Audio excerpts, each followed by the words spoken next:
It has this direct window to the rest of the universe. There's nothing in between the rest of the universe and Hubble. There's not a single astronomer in the world whose life hasn't been touched by Hubble. Hubble will be one of the great stories of all time. We will remember it with reverence, with the legacy, with the foundation. It gave us the optimism and the hope to reach for bigger things. The world's most brilliant astronomers do miracles with this observatory. And it just keeps going on and on and on, and my jaw keeps dropping lower and lower with each new discovery. Scientists around the world, together with science enthusiasts, the public, science supporters, came together to see here's an opportunity where if we put our wits together and our support together, we could build a platform that opens new eyes to the universe. Let's go for it.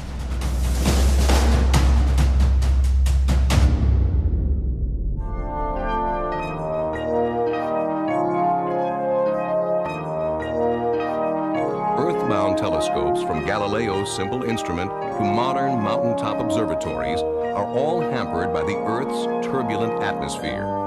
The best place for an observatory is in the heavens.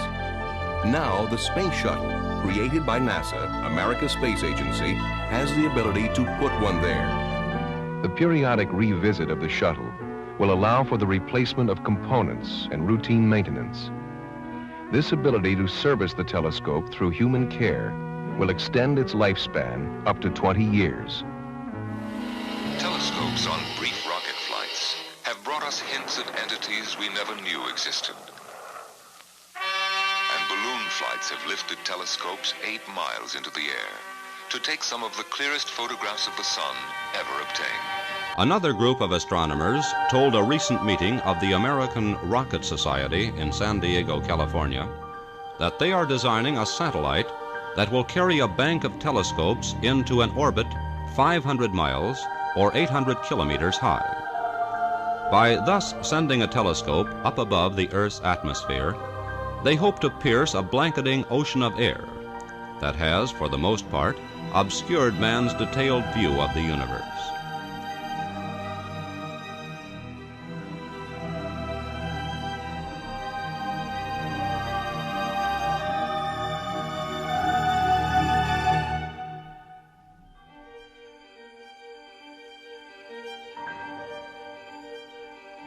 Well, astronomers have wanted for generations, actually, to get us a telescope above the atmosphere. The first reference I'm aware of is back in 1925, that it was suggested that we needed a telescope in space. I've read that one of the astronomers at Princeton, this was probably in the 30s or 40s, said that when he died, he wanted to go to heaven and take a telescope with him. And so when the possibility of a telescope in space opened up, astronomers jumped on the idea.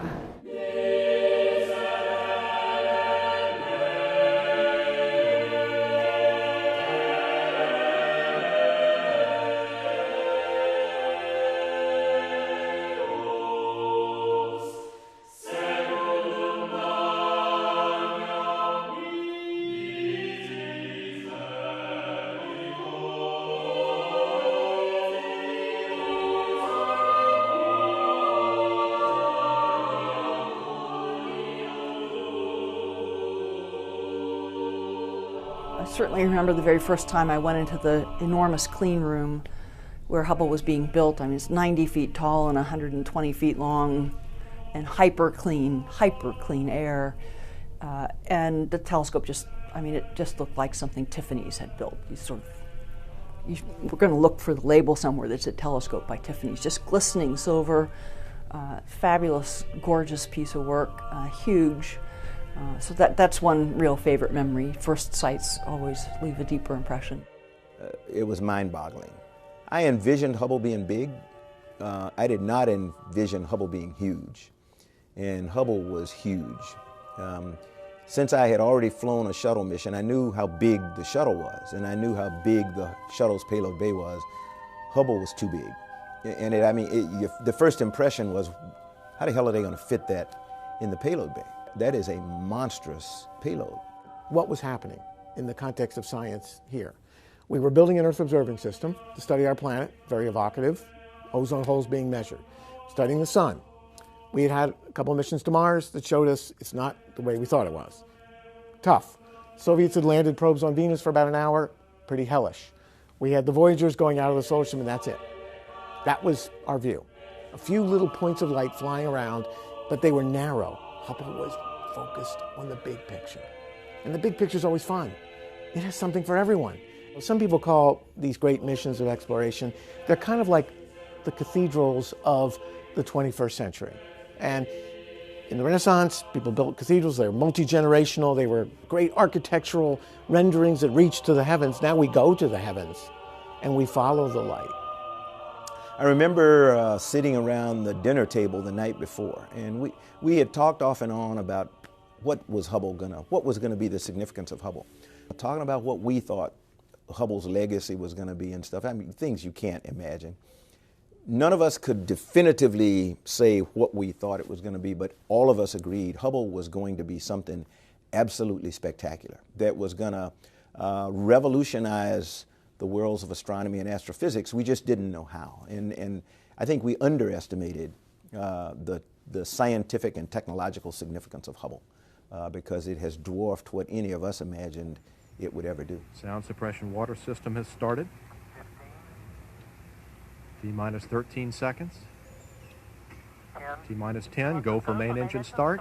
We are go for main engine start, T-minus 6, 5, 4, 3, 2, 1, and liftoff of the Space Shuttle Discovery with the Hubble Space Telescope, our window on the universe.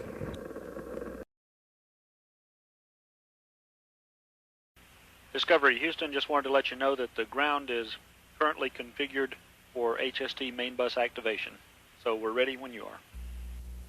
And Houston Discovery, the transferred internal power is complete. The umbilical is dead-faced, and we'll be standing by for your go for umbilical release. Roger, Discovery. Discovery, your go for umbilical disconnect.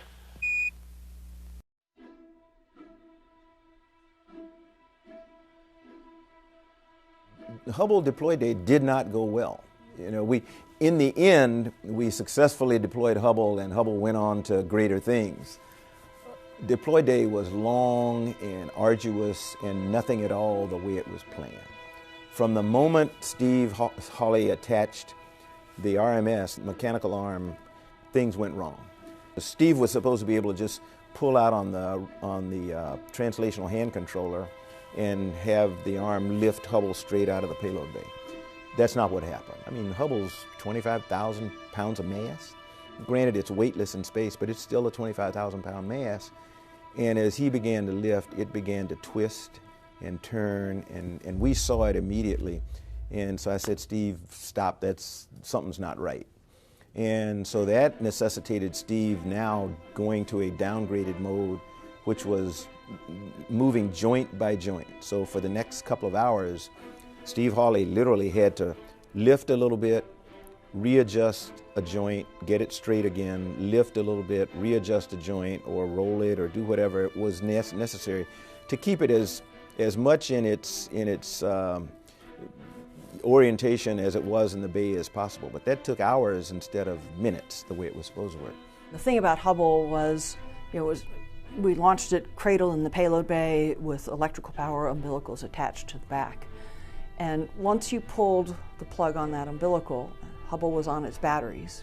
And there was a fixed period of time, a maximum period of time, that you could run it on its batteries without the solar rays being unfolded to sustain and recharge the batteries. If you got to the end of that time, the batteries would reach a point where they were not recoverable. So that said, I forget now how long it was, something on the order of 4 hours. Well, if anything needs an EVA backup, and we could back up all that stuff, we could crank open the solar rays. And as the crew just confirmed, we're seeing both blankets beginning to unfurl on the port side solar array. So far we see good smooth motion on both sides. And so the first solar array, went out both sides. No problem. It took a few minutes. Everything was just like it should be. Second solar array sent the command. It got about, I don't know, 16 inches and quit. Houston, Discovery, it looks like motion stopped with just about one panel showing. And we see that too, Lauren. The DCE is off. And as it turned out, of course, the second solar array did not unfurl correctly. It jammed partway out. And Bruce and I left the flight deck and dove down into the middeck with Charlie Bolden and suited up, and we were all buttoned up. The airlock was sealed. In fact, we had dumped half the air out of the airlock. We were about to get the go for EVA and proceed on outside. The other thing I need an answer to is if I can go ahead and commit to EVA with the thought of going out and cranking it out. If whatever they're about to do fails, they want us to just press on to back them up. We need to get on with it. Okay, flight, I'll come back with the answer. I need answers now. Flight FAO. Go ahead. Yeah, I don't feel comfortable waiting until after I don't either. 6:20. That's why I want the answers now. Yeah, 6:20 is my drop dead time from adding up all the times. Okay, I'm going to have them press on. All right, Capcom, tell the crew we want them to press on into EVA, and we'll stop them whenever we have to. Just quickly, we got 4 minutes on this pass. Discovery used. Discovery, go ahead. Okay, with the panels that you got out there right now, it's not satisfactory to stay overnight. So we're going to have to move out on the EVA. I was scared. I had never suited anybody who was going to go out in space. And I knew that if I missed something, if I missed a glove, you know, if I didn't get it fastened right, or something on the helmet, they were going to die. And it was going to be my fault. So even though this guy's come out of combat and all other kinds of stuff, I was scared because I had never done this before. And so I knew my crew members were dependent on me. And we were getting ready to let them open the outer hatch when the ground said, "Hey, stop." And we said, "Okay." They said, "We got an idea." We think there may be some problem with the tension monitoring software. We've got the DCE back on. We're going to disable the tension monitoring and resend the proc to deploy the minus SDM. Okay, hit it. And the irony, this is the day of ironies. Early in the morning when the solar array first stopped, Bruce came up with this crazy, Bruce McCandless said, I don't think there's anything mechanically wrong. I think it's the tension monitoring module. And we all looked at Bruce and went, "The what?" Everybody but Kathy. Kathy had heard of the tension monitoring module. And so Bruce said, it's this software module that we put in to protect the solar array. And in case we got a mechanical jam or something, we didn't want to rip it and destroy the telescope. So we have this software module that would stop it until we could diagnose the problem and then correct it and then let it go out. This young man down here at Goddard, and I say young man because as I understand it, he was a very young flight controller, on console said, "Hey, I don't think we've got a mechanical problem. I really think it's the tension monitoring module. And if you give me permission, I can no-op the tension monitoring module. I can turn it off. You know, I'll make a 1 a 0, and I think everything will be okay." So between Houston and Goddard, and I think Bristol, England, and everywhere else in the world that had anything to do with Hubble, they mashed on this thing for hours, and they said, "Okay, try to deploy it again," and hit the deploy switch, and solar array went out. It's fully deployed. The micro switch is confirming. Okay. And for Bruce and Kathy, we'd like you to stop the airlock depress at 5, please. Rendezvous, we're go. Fido, go. Eagle, go. Ecom, go. Inco, we're go. FAO, Go. Max, go. PRS, go flight. EVA, we're go. Sergeant, you're still go? Go. Capcom, we have a go for release. Discovery, go for Hubble release. Okay, we have a go for release, and we're going to be a minute late. Okay, Charlie. And all Steve had to do was pull a trigger that opened the grapples that held the grapple fixture. And it was, I mean, it was breathtaking, and it was beautiful as it got farther and farther away. But it never went out of sight because it was so bright and shiny. So the irony of all of this is that after 5 years working together on the Hubble telescope, longer than any other person on the crew had worked on the Hubble telescope, the view that Bruce and I had at the time that Hubble was deployed was the blank white wall of the inside of the airlock. Never saw it. Kathy has never forgiven me. She blames me for leaving her in the airlock. So, I mean, you know, a couple hours later I go down there. They've got a lot of vacuum time, but no space time, no spacewalk time. And so I repressurize the airlock, get them out, put them back on the wall, get them unsuited and everything, and they're just... But we had a lot of images for them.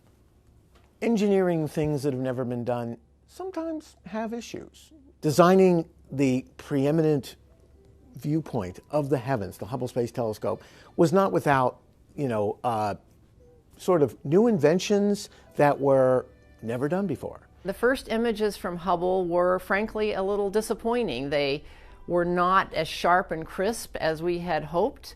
It turns out that the mirrors had a slightly misshapen form. This special mirror, 2.4 meters of specially ground glass designed to capture the light of the universe back in time, you know, billions of years, had an aberration, the way my eyes have an aberration, and I wear glasses. And so there was an initial, oh my goodness, what can we do?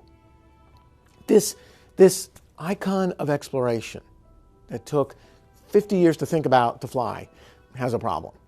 And I'm positive that if we all had written down the 100 most likely problems with the Hubble Space Telescope, if everybody involved with Hubble had written down those top 100, not one of them would have listed the mirrors the wrong shape.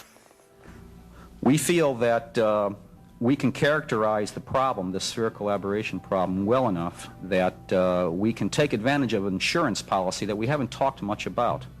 And it hasn't been in the press much, and that is we started a long time ago to plan a maintenance program. That is, every 3 years we plan to go up with the space shuttle, change out instruments, change out things that broke, the gyros or something might break. We have gyros in stock. In fact, we have in stock, in storage, most of the critical components on space telescopes. We promised that we had a way to fix it, and we put a new camera in with corrective optics in it that would cure the optical problem. Right as we talk now, we are building a second wide field camera. And it's not too late to put a corrective optic. You can almost think of it if you've got bad myopia, which you can say our telescope has now, and you put your glasses on, you can correct totally and get 20/20 vision. That's what we would do in the wide field camera, the second wide field camera. We would change one little mirror, relay mirror in there, take out the aberration that the primary mirror causes. That is, if it's a positive aberration, we put in a negative aberration and basically cancel it out.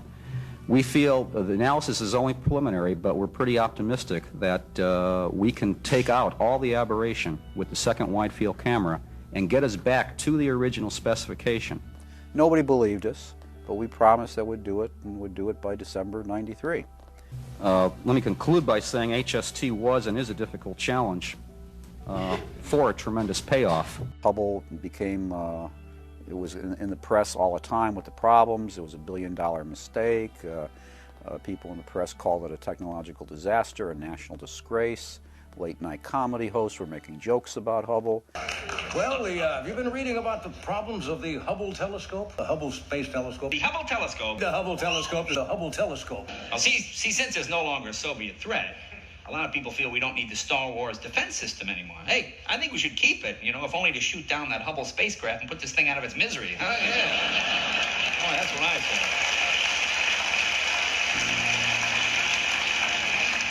The teams at NASA, combinations with Johnson Space Center, Goddard Space Center, Space Flight Center, great astronauts, the will of the people, great members of Congress who supported it, said, let's fix it. We fixed other things, you know, and they still work.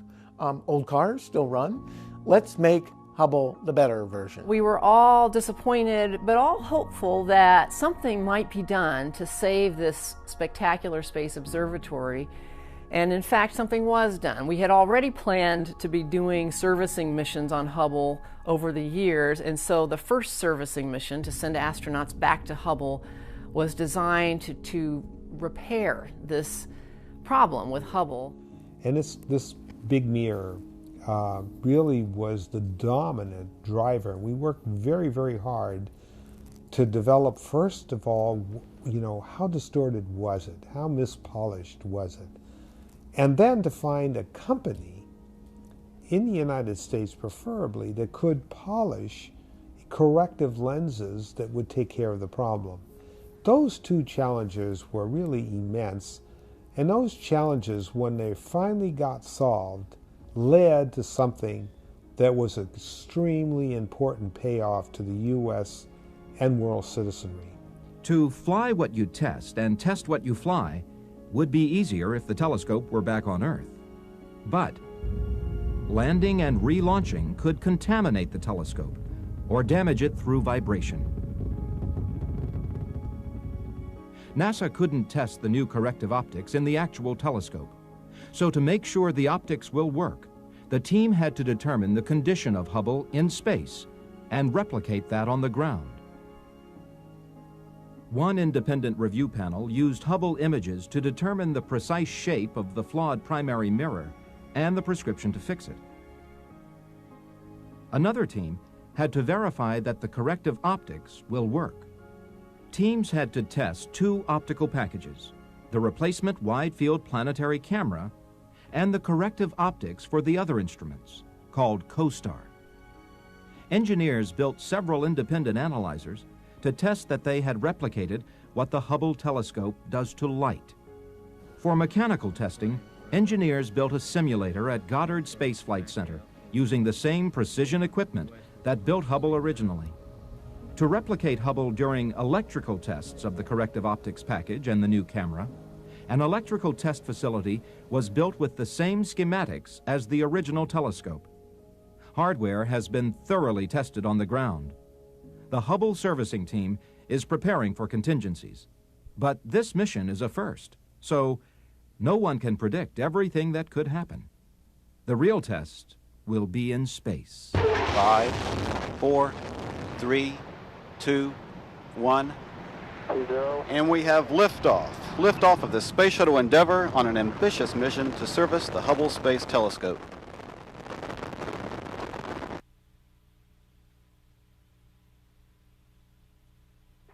Houston, Endeavour has a firm handshake with Mr. Hubble's telescope. We copy that, Cubby, and there are smiles galore down here. They got it. All right.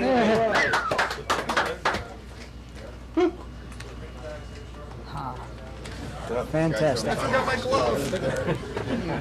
Strange. We're going to do whip pick on day 2 now. Sudden change of That's it. Change the plan. No, I think if the arrays are straight, we also have an equal chance that there is no such thing as spherical aberration. The universe is aberrated, and we're going to be correcting for it. Actually, also that. Okay, then you're seeing what would be the upper outboard bistem on the plus V2 array. There is a definite kink right at the upper edge of the second panel there, as you can see in the max part of the bend. And it looks like, as the bistems, of course, one is inside the other, it looks like the outer bistem has a kink in it, and it is also twisted approximately 90 plus degrees clockwise there at the kink. Then it looks like it all comes back together within a few feet there of the kink. There's also, probably hard for you all to see, we have to look at with binoculars, a second kink a couple of feet below the obvious one that is on the back side there of that section of the bistem. It's not quite as bad, but it does have a little crease in it. Foot restraint will be occupied by mission specialist Kathy Thornton. She will be working from the end of the mechanical arm.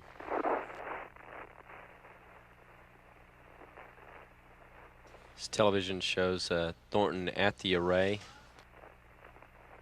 to be jettisoned. Okay, KT. You ready? Yeah, I'm ready. Okay, they say you got to go for release. Expect 20 pulses on the RHC. Hey, no hands.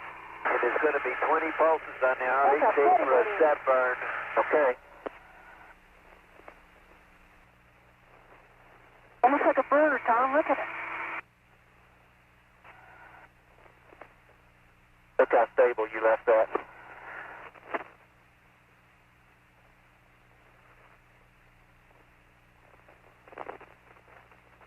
There it goes.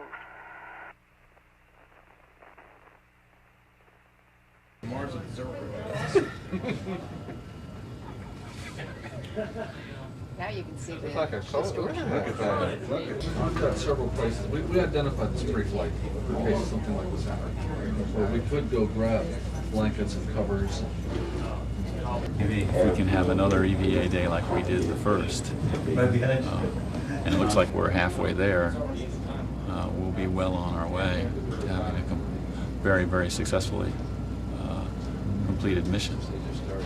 In fact, I remember after the first day saying that if we could just have 2 more like today, we'd be sure of great science. So it looks great. The mirror, this is like the mirror in the wide field camera that's used to correct for the spherical aberration in Hubble. And it's done by putting the same error on this mirror that exists on the Hubble mirror, only with the opposite sign. So the result is that after having the optical image distorted by the primary mirror, the distortion is removed by the secondary mirror. And the result is that you get a good clear image at the end. I'm on it. Okay. All right, stop the arm. Stop the arm. Stop. Is the mirror clear? Yes, we're totally clear. We're ready to start in. Okay. Rod, let's come on in. Okay. Nobody really believed they could do all of this work, and they did it, and did it in fine fashion. Even with some problems along the way. So that brought Hubble back to life, and it kind of took away some of the criticism of NASA, because they had now demonstrated that they could do something that had never been done before. We had never serviced a telescope. So when people talk about the legacy of Hubble, I think among its greatest legacies will be helping humanity understand that, yeah, when things go to space, we can, in fact, it's not hopeless if there's something wrong. We can service them in many cases if we make some preparation to do that. Stop. Stop. Okay, here we go. I'm going to get the PID. Turn it on, the light comes on. With the camera now installed, Claude Nicollier will reposition Jeff Hoffman so that he can now completely latch the new instrument into the telescope. Right now it's looking very, very good that we've accomplished all we needed to accomplish for the optical correction of HST. And that's good news for astronomy. And it's good news for NASA to get over this little episode in our history. And after 5 EVAs, spacewalks, the astronauts came home, and about 2 weeks later we took off the bandages from our eyes, and suddenly Hubble was fixed. It was totally fixed. Is it?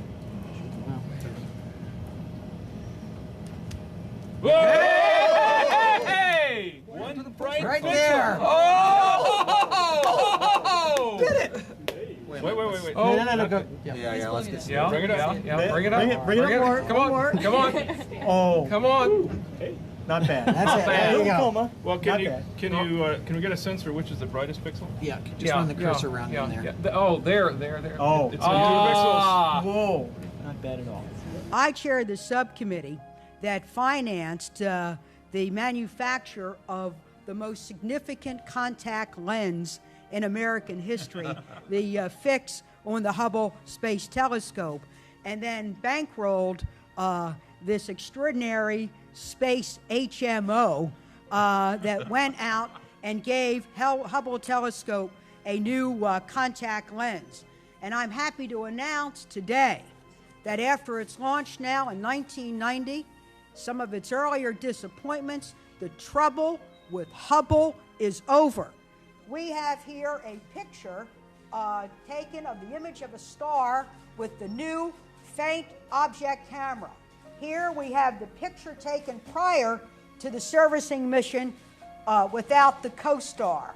Over here on my left is the new picture taken of the same star configuration after co-star. This is the picture of the same galaxy, and then here is the picture taken of the same galaxy through the new wide-field planetary camera that was installed by our gallant and brave astronauts.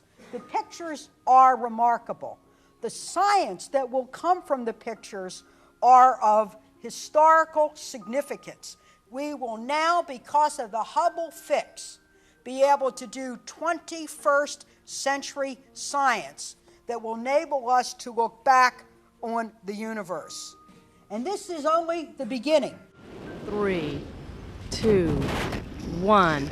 Ignition and liftoff. Discovery now on its way to service NASA's Hubble Space Telescope. The Hubble Space Telescope is a magnificent achievement because it involves so many aspects of expertise and support, everything from engineering, technology, cultural support, scientific motivation, political support. It was also very innovative because it involved building on the technology developed through the Apollo program of NASA, and then advancing that to the point of having the space shuttle being able to carry satellites like Hubble into low Earth orbit, and then creating an infrastructure where you can bring astronauts repeatedly back up to an orbiting satellite, connecting with that satellite and having those astronauts go out in extravehicular activity to repair, service, upgrade that telescope, that satellite, and then let it go again to continue doing its science, inspiring future missions and future ways that astronauts and science and engineering can all work together to produce new advances in human space exploration. Hubble was pretty much the pioneer in this kind of sustained effort, and we should be grateful for it. We have booster ignition and liftoff of the Space Shuttle Discovery on a mission to repair the Hubble Space Telescope as we venture into the 21st century. I hope that it helps us understand what humans are capable of, period.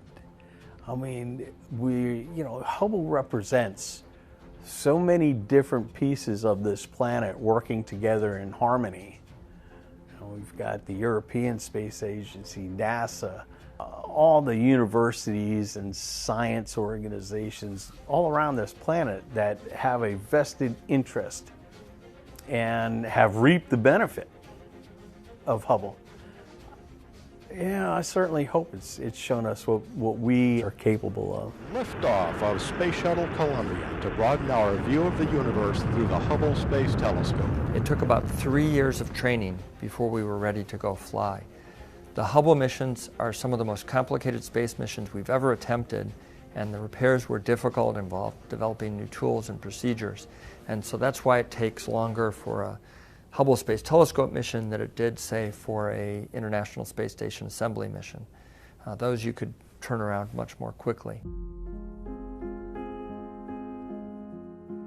The loss of this valiant crew is something we will never be able to get over, and certainly the families of all of them, we have assured we will do everything we can possibly do to guarantee that they work their way through this horrific tragedy.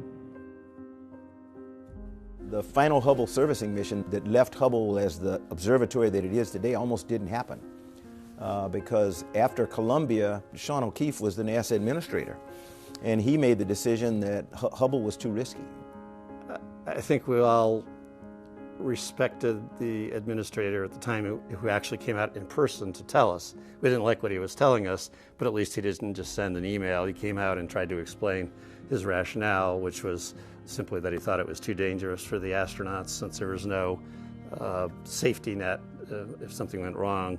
Hubble was in an orbit that the crew couldn't use the International Space Station as a safe haven if something went wrong. That, for all of the station missions, our plan was if we could just get the crew somewhere to orbit, we could get them to the International Space Station and put them aboard station until we could get another flight to come up and rescue them. But so we fortunately were able to keep people occupied while this was churning through the system, and we did some very good work on the possibility of robotic servicing of Hubble. And after a year's worth of work, we actually decided that it would be possible in the future, but we didn't think we could develop it in time to actually be useful for Hubble before it lost control or wasn't able to observe. Unfortunately, about the time we had decided that is when the new administrator came in and said, let's find a way to make the final servicing mission happen.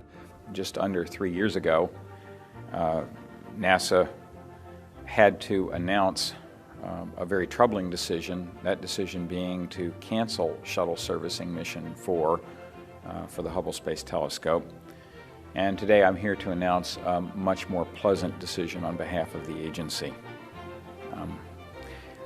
We are going to add a shuttle servicing mission to the Hubble Space Telescope to the shuttle's manifest to be flown before it retires. We anticipate.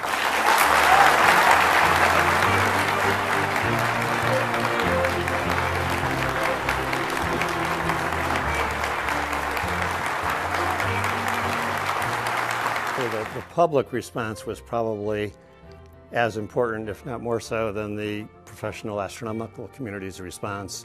I mean, both wanted to see Hubble service, both wanted to continue, but the public, in some ways, was our savior. I mean, they went and they talked to their Congress people, they wrote editorials for newspapers and everything, and there are a lot of people on the Earth, the youngsters, have never known a time without Hubble in the sky. And they just didn't want to see it go away. So I think their investment in it, their connection to it, coupled with the way they were able to describe that to the media, to Congress, whatever, it really got through to people and to the administrator and said, this is important for more than the science. So let's find a way to make it work.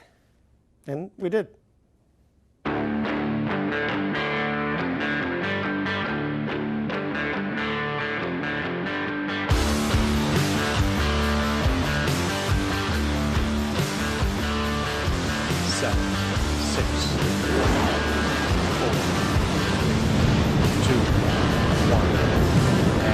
Liftoff of Space Shuttle Atlantis.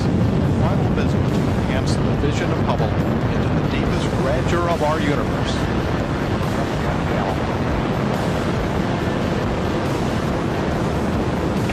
Bypass across the board, Scooter. No way. You over the top? Yep. Okay, you're doing a great job. Thanks. The mirror's at the labyrinth field. You want to increase the rate slightly? Increase rate, Megan. Copy, increasing the rate. John, could you get a diver to hold up the mirror? Sure. The mirror is just outside of the telescope. The mirror is 1 foot outside the telescope. Okay, increase rate, Megan. Copy. Clear for the maneuver. You're clear for the maneuver. Go for the maneuver, Megan. Copy, going to aft fixture. I'm the witness on this. You actually were the last guy to pat it goodbye. What were you thinking when you patted Hubble goodbye? What was going through your mind? Happy voyages. I hope everything that we did worked. It's hard not to think of Hubble as something alive, but I really was thinking of Hubble as a friend. This is a really tremendous adventure that we've been on, a very challenging mission. Hubble isn't just a satellite. It's about humanity's quest for knowledge. As Arthur C. Clarke says, the only way of finding the limits of the possible is by going beyond them into the impossible. And on this mission, we tried some things that many people said was impossible: fixing stiff, repairing ACS, achieving all the content that we have in this mission. But we've achieved that, and we wish Hubble the very best.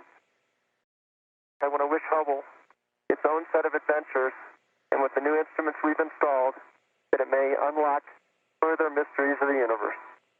Repaired the 2 failing instruments, put in 2 new ones, replaced gyros, a whole bunch of things, a really massive mission, and did such an excellent job that we're here more than 10 years later now, and we're as capable as we've ever been. And things are still working. We've lost a few gyros, but we still have enough to operate on.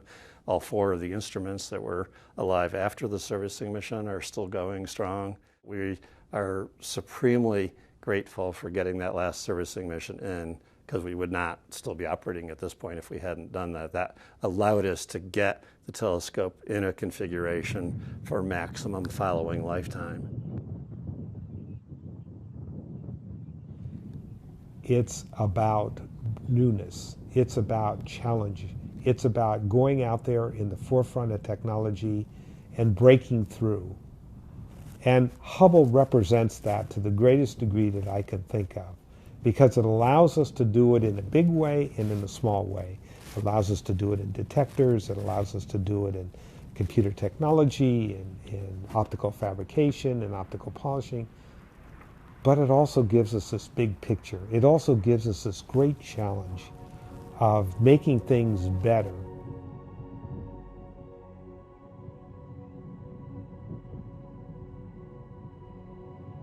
A lot of people say they feel very insignificant when they look at these images that show thousands of galaxies and tell us that there are hundreds of billions of galaxies beyond the Milky Way.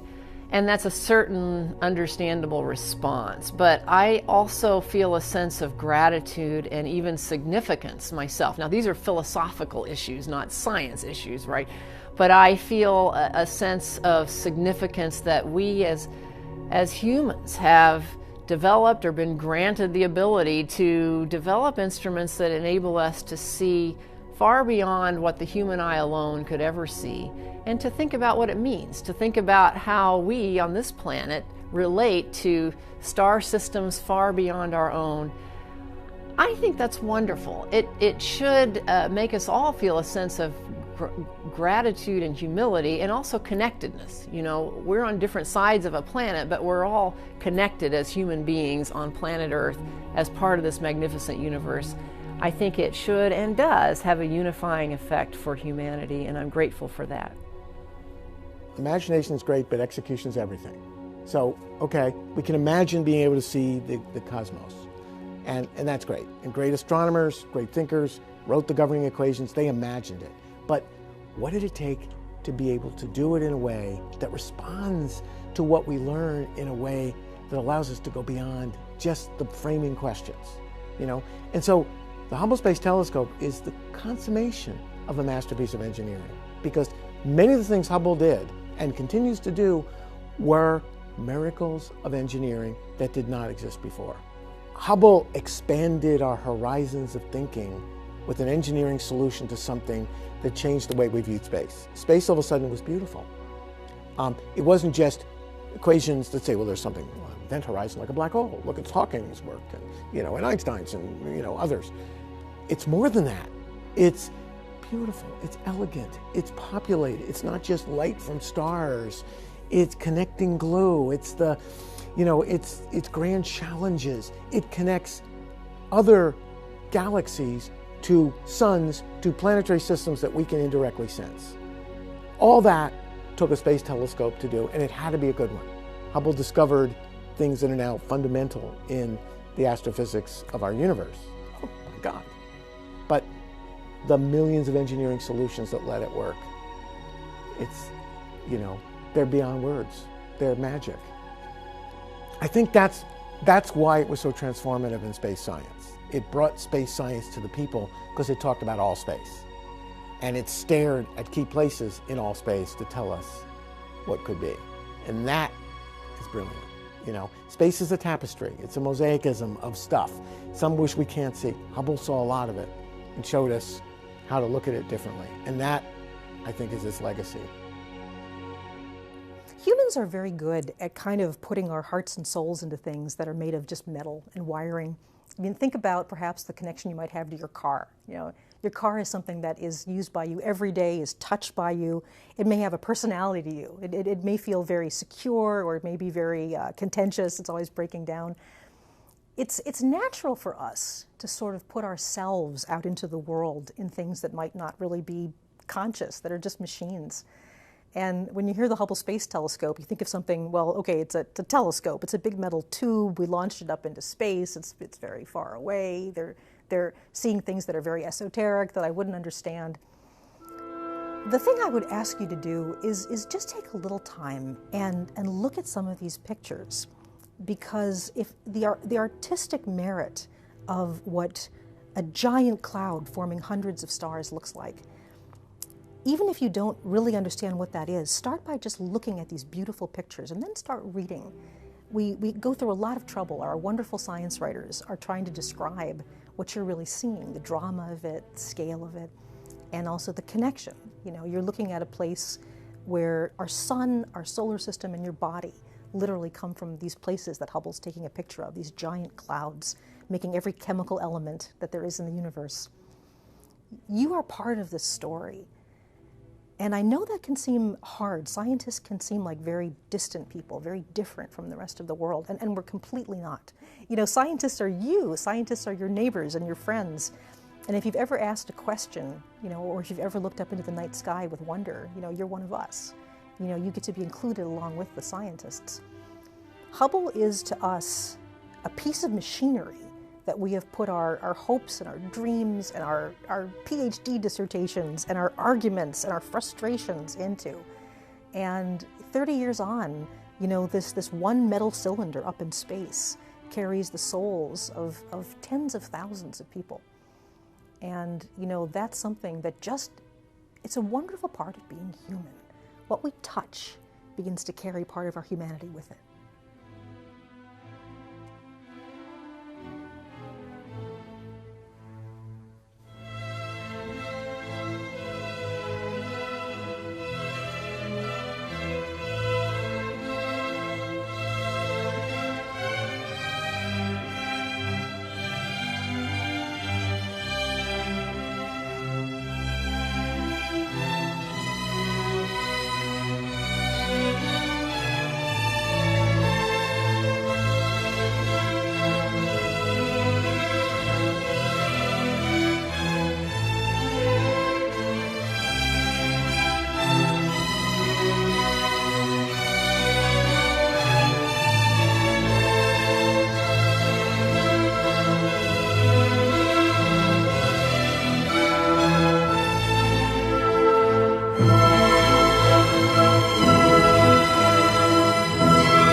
Congress wasn't at all sure that it wanted to pay for the Hubble. And it took really a major effort on the part of the astronomical community to lobby Congress to get the final funding approved. Now, Proxmire, who was you may not want to use this story, but I think it's a good story. I'd love to hear it. Proxmire was noted for the fact that laughing at the ways government wasted money. And he sent a question to NASA headquarters saying, why should the American taxpayer pay for something like the Hubble? And I did a back-of-the-envelope calculation, and my answer was that for the cost of a night at the movies, every American taxpayer would have 15 years of exciting discoveries. And I may have been off by a factor of 3 or 4, depending on how you figure launch costs and the servicing missions and some other things. But even if it ended up being one night at the movies every year, I think Hubble has been worth it.